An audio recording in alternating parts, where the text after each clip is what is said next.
Chasing Harvest. I'm Tuanni Price, and I am here with Nongcebo Nongcebo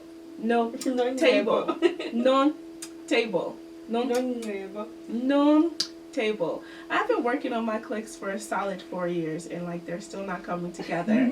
I'm just gonna call her Noni until I can practice at home, and by the time I come here, after I have some wine, I'll be saying it perfectly. That's how it happens. And then Roelof. They manage this beautiful cellar at Delheim. This beautiful historic cellar at Delheim. Delheim is one of the most historic and beautiful wine farms in South Africa. It's actually one of my favorite places just because of all the community work that they do for transformation and for the wine industry. So I'm super excited to be talking to these two iconic winemakers today. You guys just say hello to the people. Hello everyone. Welcome to Delheim, huh? Hi. It's not harvest season, but I always feel like we're always chasing harvest, right? So like, as I'm not a winemaker, but I love winemakers. I'm a groupie for winemakers.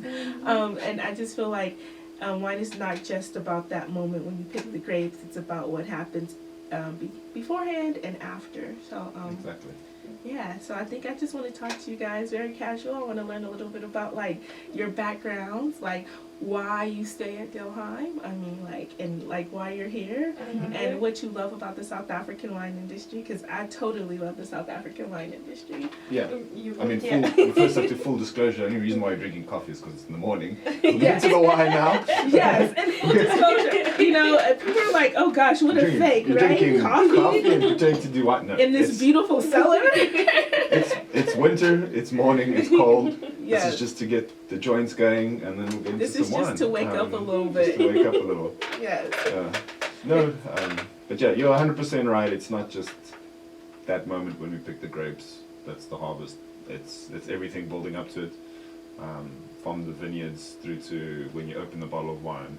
It's a story. It's a journey. It's a journey. It's not even a story. It's a whole journey. And that's what I think about whenever I have a bottle of wine. And like people always say, like, what's the difference between in the U.S., what's the difference between like a $5 bottle of wine and a $40 bottle of wine? And I always tell people it's the journey that went into that wine. Some wines have a very short journey, and I'm not judging them. Like, that's a quick journey. Sometimes that's all you need is a quick girls trip, right? Yeah. But then sometimes you need like a literal journey. And so that's the difference for me in wine. So let's talk about your journeys a little bit. Like, how did you guys end up in wine? Like, I ended up in by accident. I thought people were having a really fabulous life, and I wanted to be a part of that. I think we've got very similar sort of stories. Mine maybe a lot less challenging. We're both from non-winemaking regions. By non-winemaking regions, I mean like wine isn't even the drink of choice. There are no vineyards. It is. They do have some table grape vineyards, but like from where are you I'm from Bloemfontein, okay, middle of South Africa, literally in the center of South Africa. Would the closest wine region be like Orange River then, or no?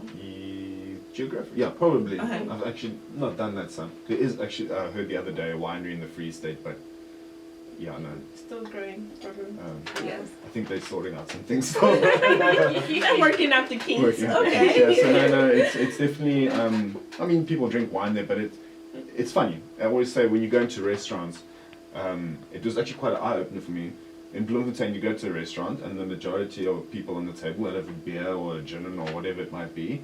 When you come to the Western Cape, there's always wine glasses and a wine bottle on the table, and that that didn't compete. I only realized after a while, how different the different regions are in South Africa and what they have on the table for meals and so on and so forth. So, how I got into the wine industry was I wanted to study something in science and in art. I couldn't really make my mind up, and at that time my mother was a lecturer at the University of Free State, and she knew about the winemaking degree at Stellenbosch. It's the only university that offers this degree, and again, like you said, the lifestyle sounds great and everything, and obviously my mother drinks a lot of wine, so she thought, if she could pitch it to me in a way that it's science and it's art, and she can get unlimited amount of wine for the rest of her life, she's winning all the way to the bank. Oh my goodness. So she must be one of your biggest fans right now. I don't know if she planted the seed or slowly or subliminally or whatever the word might be over years. Study winemaking, it's going to be great, you know. So I mean, look, your first year at the university, it's a BSc anyway. So if you really don't like it, you can change to any other science field, which I wanted to do. I wanted to be in the science department, but oh man, you spend a day in Stellenbosch. If the wine bug doesn't bite you, then I don't know. It's almost, then you obviously don't drink alcohol. So it was very quick and very easy to get into the wine, and when you start discovering how different wine, I mean, if you're not into wine, you don't understand why is Cabernet different to Syrah. Yes. But when you start digging deep and you start unfolding these things, then you just like, whoa. Yeah, and why is Syrah different in Stellenbosch than it is in Darling, right? Exactly. So yeah, all those questions are like fascinating. You get hooked like this, and your mind just goes towards wine without you even knowing. You're so knee deep into the story that you can't get out. You know, you do your first internship, I mean, we spoke a bit off camera about, I did my viticultural practice at Altyd Gedacht. Then you do your first harvest, which I did at Waterford. What did I do after that? Then I did Tukara, worked at Chateau Bierk in France. Then I became assistant winemaker at Ristenfrede, winemaker at Guardian Peak, and now I'm here. So it's been a, I'm going to say 12 or 15 year journey to be where I am now. So it feels like a blink of the eye, but wow, and some of my favorite wine farms too. Like I was just at Takara yesterday, and then I like gosh, don't make me say it. Oh gosh, the Afrikaans words are so much harder than even the African words. But yeah, I love their Barbera and their Pinotage. It's amazing. You know, I told you about that bottle. I've got a bottle of Barbera from them that I still haven't opened because so I work there, and it's like. Listen, on your 50th birthday or whenever that special occasion comes and you open up that bottle, just call me, please. I would love to taste it. I'm sure it's aging beautifully. I hope so.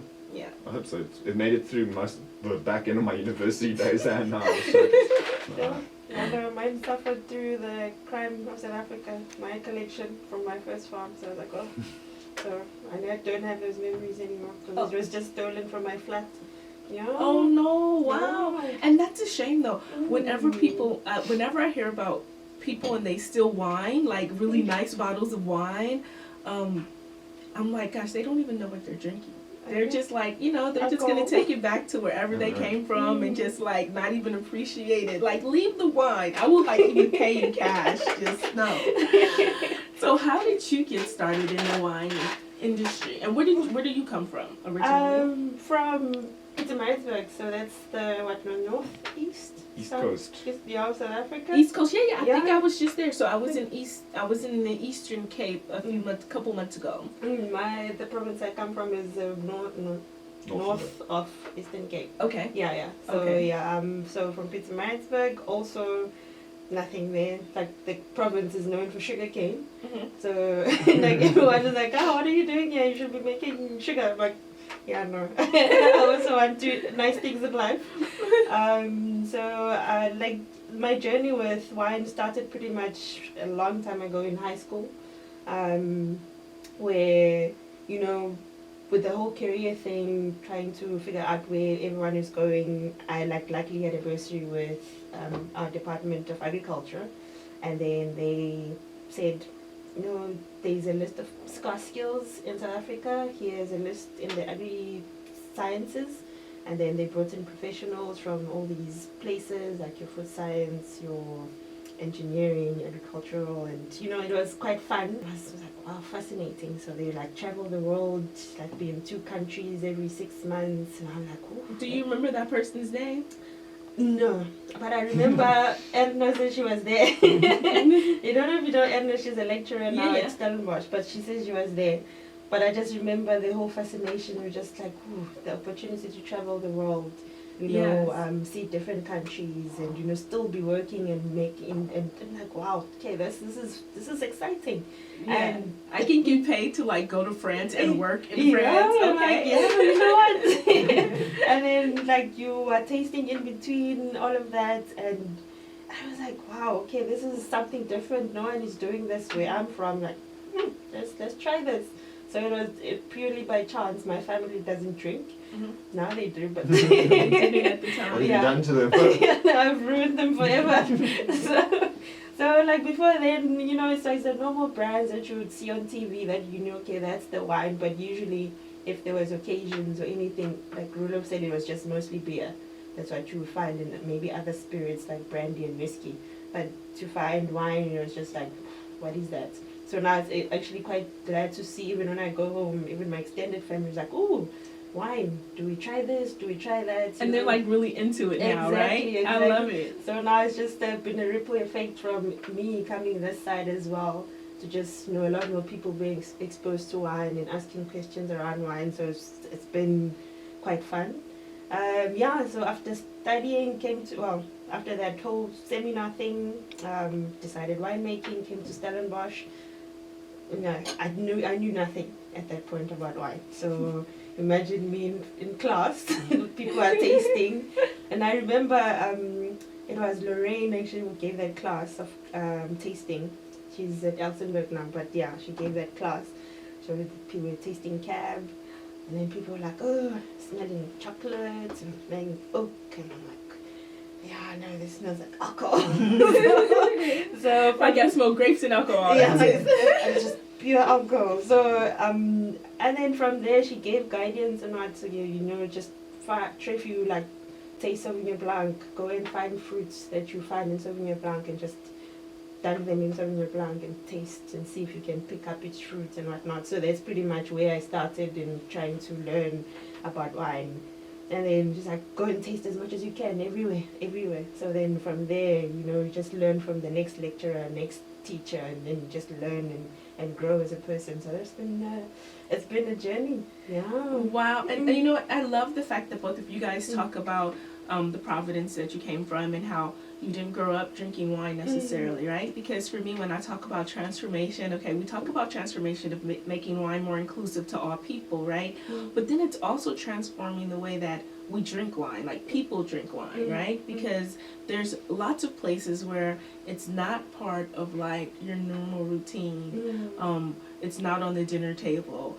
And I thought that I was unique to that just because I came from an African American family, you know? And my mom drank cocktails and she would make sangria from wine, but she never just had wine. Yeah. But I think part of my mission in life also is the way to transform the way that people experience wine and like have it be part of their lifestyle. So I love the fact that you guys both gave that history. Because for me, wine is all about a lifestyle, you know what I mean? It opens up so many different conversations. It's different than drinking like gin, right? Because like you drink gin and the conversation can go a whole other way. Yeah. I mean, look, it's the same thing I tell interns when they ask me where should I harvest overseas in France, and I was like, look, go to a place that has a lot of wine culture, because you're not going to go to France and learn this magic recipe of how to make wine. Look, making wine, the idea, the science, the technology, and everything's universal. One country has something, the other country has that as well. Yes. But what you're going to learn when you go to France is how they approach wine, how they appreciate wine, how it becomes part of their lifestyle, how this bottle of wine belongs to that chateau, that family, and how it represents what they do, who they are, rather than just, okay, I'm thirsty, let's drink wine. You Right. know? So At the end of the involving wine in your life is 100% what you say. It's a lifestyle more Yeah. than anything. I don't think you can incorporate that with any other beverage yeah. that I can think of, really. Yeah, and I love that you say that, because when you think about wine farms too, for me the best wine farms incorporate all of that, right? So like when I come to Delheim, you feel like you're in a different place. Like as soon as you step into that entryway, you kind of just feel like, man, I'm in a really special place. I've kind of stepped back in time, and I feel like they do a good job. You guys do a good job here of incorporating like history, lifestyle, food and just people. Like the people were super friendly. And that's not a commercial for Delheim. It's just a commercial for like the way I feel like most people should experience wines, you know? Like when you step into, like when you come to my house for dinner, we're gonna have wine, but it's gonna be like a whole experience, you know? I mean, look, that on that point, I think that's where the family winery comes in. You can go buy wine from any other commercial winery that doesn't belong to any, it's just like a part of a company, or you're just making wine, you're turning up vintage after vintage, where a family estate like Delheim and a lot of other ones, very few left in South Africa, I might add that, but this is part of the history, you know. Myself and Noni, we're making wine, let's say for the next argument's sake, next 15, 20 years, that's now cornered off as history for us. We've actually part of this estate's The history. legacy. The legacy will be there. If you come in 100 years' time, you taste the 2020, 2022, we're part of that history. You know what I mean? I worked harvest at the Tuanni, right? And I remember Tim Atkins was coming, right? Yeah. And so they wanted to clean up the cellar. So we were busy all morning cleaning up the cellar, which was already spotless. And there was this plastic bin full of like this pinkish water, right? Well, I thought it was water because you know how like you put the tools and everything in turn. I take the pink water and I dump it down the drain. And so then the assistant winemaker comes in and he's like, oh, I had a bin of rosé. What happened to the bin of rosé? And I was like, the bin of rosé? Was it right there? He was like, yeah. I was like, oh gosh, I thought it was dirty water. I poured it out. Yeah. Well, I'll share my most embarrassing story. I don't know if this should be on the internet because it won't be for the rest of my life. So in South Africa, there's maybe a handful of wineries that do Gewürztraminer. I'm not talking about a handful, I could probably count on 2 fingers. Right. And I've never worked with Gewürztraminer. This is the first time in my life. From what I've learned at university, which is on that day that I read that page and tried to store it in the memory bank, but completely forgot. So I was during harvest and I was driving through the vineyards, looking to see, you know, how condition, you know. So I drove past the Gewürztraminer block, and unknownable rot, or grapes going rotten. Yeah. And generally they turn this little pink and then they go into sour rot, and that's not what you want. So I drove past the Gewürztraminer and I looked, oh god, this whole block is pink. Grapes are all pink, and I'm thinking, oh no, we've lost the entire crop. So I pick up the phone and I phone the owner. I was like, Victor, we've got problems. The whole Gewürztraminer block is about to rot. He's like, what do you mean? It's like, no, it's all pink. And it's a hysterical laughter on that side of the phone. I was like, what now? He's like, what color does Gewürztraminer turn? Oh gosh! And I was like, I'll get back to you. Oh gosh! Oh gosh! Quickly Google, and I was like, Gewürztraminer, when it ripens, turns to light pink. I was just like, I knew that. Just testing you, Victor. I was just making sure you knew. But it's a good thing that you weren't like, okay, hurry up and just pull these vines out. Wow. I mean, but yeah, like I said, you don't know until you know. Never worked with Gewürztraminer in my whole entire life. And 10, How did 12 it turn years. out? Oh, very good wine. Nice. I think our latest Gewürz, our 2020 vintage, did really well now with the wine magazine. So the wine before, yeah. I'm just waiting for the results, but we've already got the email saying got an award. So Nice. Nice. yeah. So yeah, like I said, very embarrassing, especially when you a winemaker and you drive through there and you know, you can never know everything about wine, right? So it's cool sometimes to like humble ourselves and to like, you know. I mean, there's certain things like, again, Gewürztraminer, or you could even say argue Riesling, or there are a lot of cultivars of Portuguese that you just know you probably never work with in your life. So you'll take the info in, lock it up here at the back somewhere, and never bring it up again, type of thing. But yeah, and now somebody's like, here's a whole plot of Gewürztraminer, look after it and make good wine. And you're like, shit, what did I learn about Gewürztraminer? Yeah. I mean, yeah, the basics of wine is there, but grapes going pink, that's maybe not one of them. I love it. I would love to see the Gewürztraminer during harvest time. I would love to see those pink grapes. Yeah, I'm gonna have to come back out here. I always allocate the 2 tanks outside our office door. it's either Muscat or Gewürztraminer that ferments there because it's so aromatic. And the whole day you're just smelling Turkish delight. Yes, just Or please call me when you want to pick, so I can come help pick and see. Well, Yeah. I only can do like 30 minutes of picking. Picking is the hardest part for me. That's, So we're not breaking.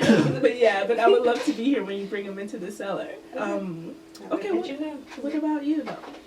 The one thing that I learned coming here working with Roelof also, I like started as an intern in that year, was how to have fun pretty much in the cellar. So there was so many things that we did that were just so enjoyable. The one that I remember, like when we always enter like the competitions for La Forte and whatnot. So those are always fun. So we make like videos and movies and pretty much in the cellar. So that's it keeps things interesting and fun in the cellar. The one that I remember is like in my first year, we did like was it a Titanic? Oh, I love it. So we have like these high catwalks, yeah, and then we had like Rose and Jack at the top and the whole Titanic music playing at the bottom, and we had a whole video. It's amazing, but it keeps the cellar much more fun and enjoyable. The internship is not just you craft every day. So he's not like the Iron Cellar Master.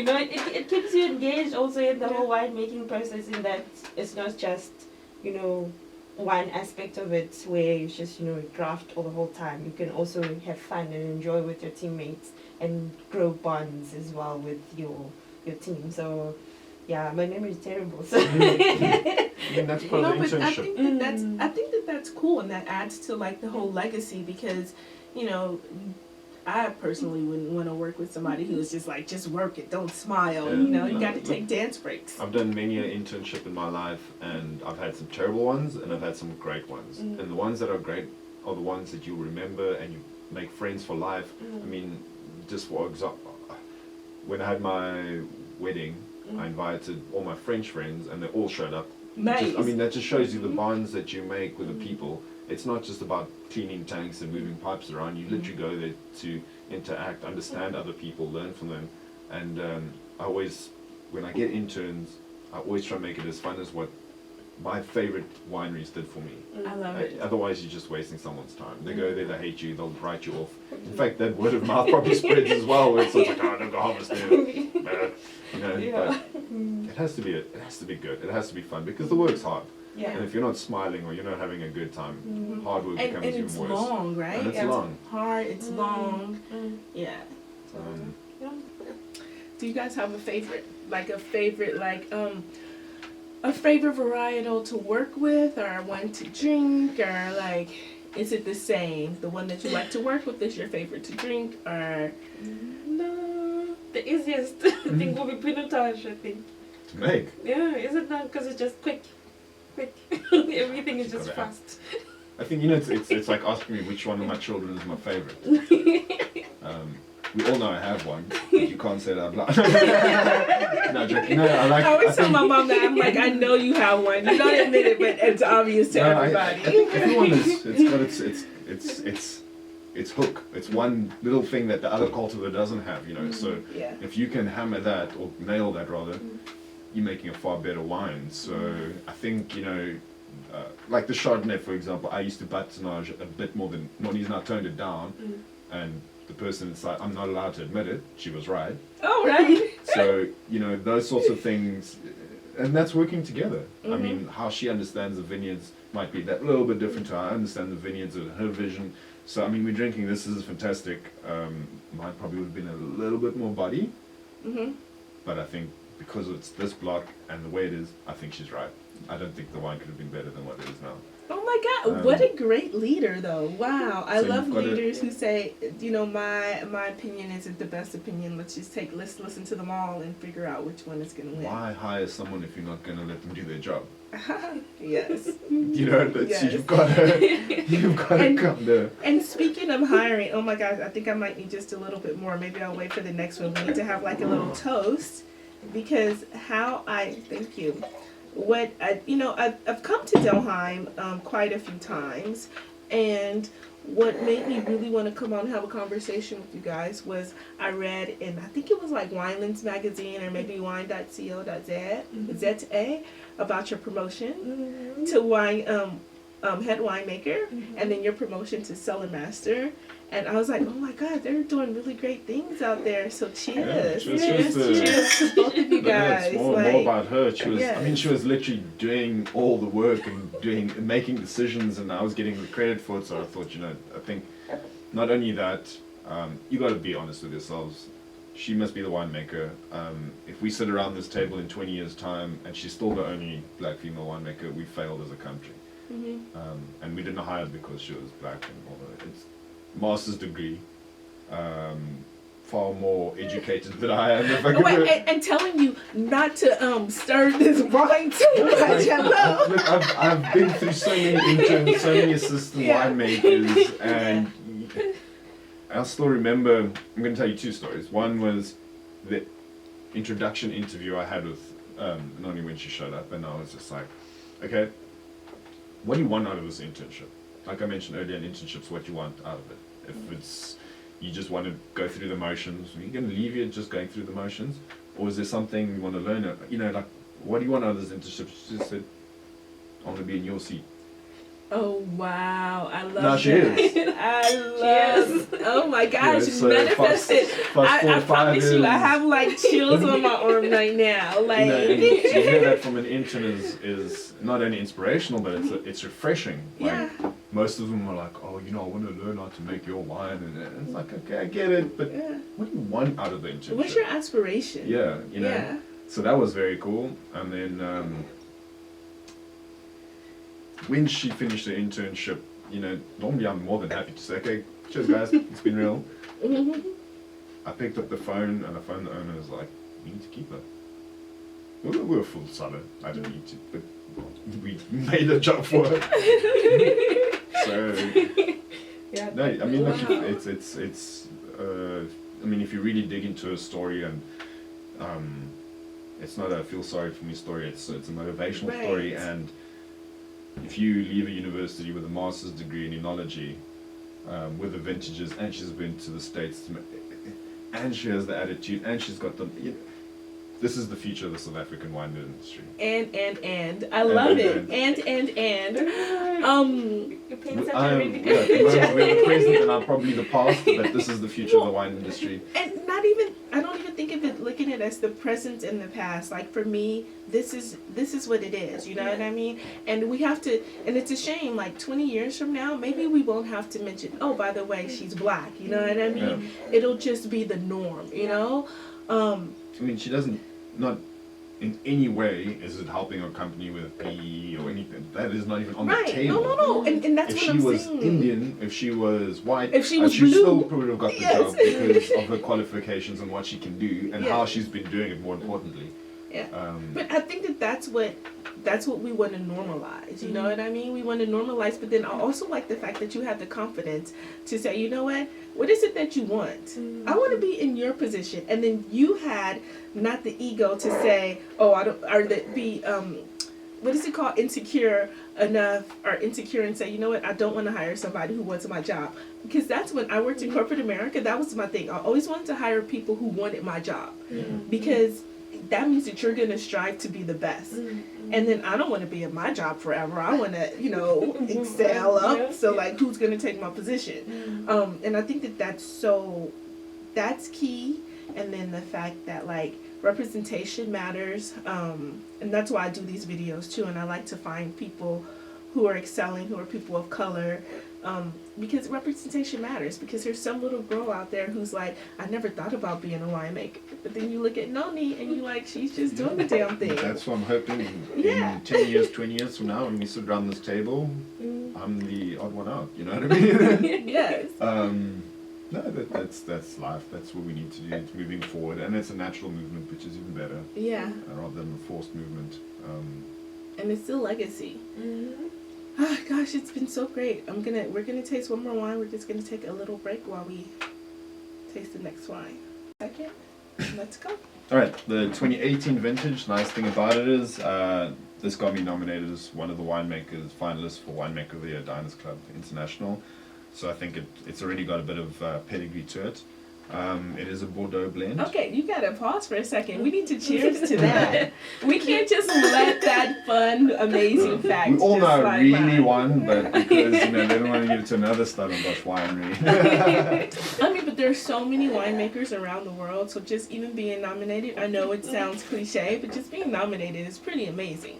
Oh, yeah, To be recognized in as one of the top winemakers around the world. yeah. I mean, look, to be honest, it's so easy to make wines like this if you've got the terroir and the property we have and the fruit that we're producing. I like this. It is a Bordeaux blend. It's if you know what we produce at Delheim, it's always going to be Cabernet dominated. I think when the Simonsberg, which is I hate to always refer to French things, but so that the world understands, it's our slice of Bordeaux. Baseline. Mm-hmm. I think our profile is more classically aligned with Bordeaux than what it is, say, Napa. More, the lead pencil shavings, tobacco leaf, rather than the opulent red ripe fruit. I think this is more, what I describe, for me, a good wine would be elegantly powerful. It's elegant, but it does have that uppercut that when you're not looking, knocks you out. So I think Bordeaux blend, majority Cab, 60%, bit of Cabernet Franc, bit of Petit Verdot, and just a touch of Merlot, just to soften the edges, if I can say that. I like it. You know what I always say when I have a good Cabernet, I don't even know the proper way to say it, but I never use the proper wine terms. It has like this ashy grape skin taste. For me, that's what makes a good Cabernet. This ashy grape skin, like it's this grape skin, but it then has like this, like minerality, like coating to it, like, but you still get, and then you get the tartness of this grape skin and the acidity from that grape skin, and then it's followed by this just beautiful fruit. I love it. I mean, it still needs to age. It's a young wine. 2018 is a very good vintage.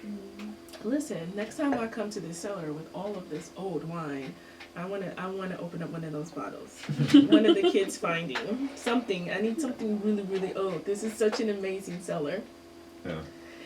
So how proud of you, like, when you look at this cellar, and there's so many, like, there's so much legacy here. How proud are you to be a part of this legacy? I think I'm dreading the day that people sit here and they just, there's a 2020, Oh, do you remember Roelof? Winemaker Roelof, the one who would do the Titanic dances let's in the drink in his cellar? remembrance. Rest in peace. No, but that's awesome. Like, I mean, sometimes you just come here and just think, like, man, one day it'll be your work that's in this cellar. I mean, to think of the great names really that reside in this history, you're like, I mean, like I mentioned, Kevin Arnold did the first Grand Reserve in '81. He is, if not the most iconic winemaker in South African history. That's the company we keep That's in this link. room, Yeah, within these walls. So I'm pretty sure in 20, 30 years' time, someone's going to be like, oh, this is the 2022 Delheim Grand Reserve. You know what is? Wasn't it the first female black winemaker in South Africa? What? That's the story. That's the conversation. So you see now how we speak of Kevin. So it's just like we add on little bits onto that history, and it's overwhelming at times to think that we have such big shoes to fill, but we gotta work with what we've got. You've got big feet. Yeah.